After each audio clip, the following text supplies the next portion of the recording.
महत्त्वाची बातमी समोर येते। विदर्भातील महिलांनी थेट मुंबई गाठली आहे। मुंबई बघून शेतमजूर महिला भारावून गेल्या होत्या। शेतमजूर महिलांनी राज ठाकरेंची देखील भेट घेतली।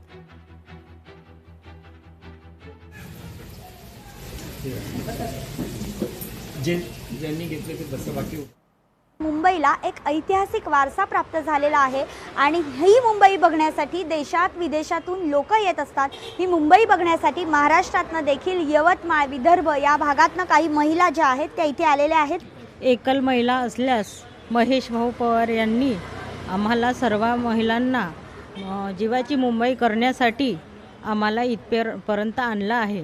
तर पहिले समुद्र बोटमध्ये पण फिरलो, त्यानंतर किल्ला पण बघितला, त्यानंतर जेवण पण खूप चांगलं केलं। नंतर आमदार निवास कडे गेलो, तिथे आपल्या भारतीय आमदार त्यांना भेटलो।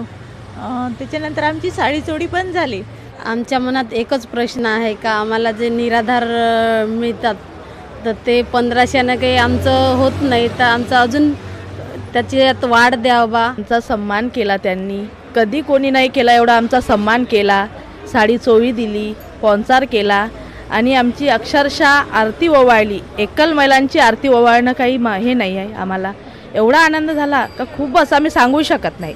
आम्ही जिथे गेलो तिथे सगळीकडे आमची व्यवस्था केली, आरती ओवाळली। कधी कोणी ओवाळत नाही। पतीच्या निधनानंतर नाही का समाज आम्हाला नाही का एकल महिला म्हणूनच पाहत असते ना, तर इथं आल्यानंतर माहीत झालं का बा आमचा पण काही मान सन्मान आहे।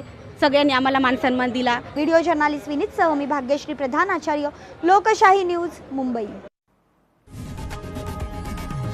लोकशाही मराठी ऐका, पहा, जागरूक रहा।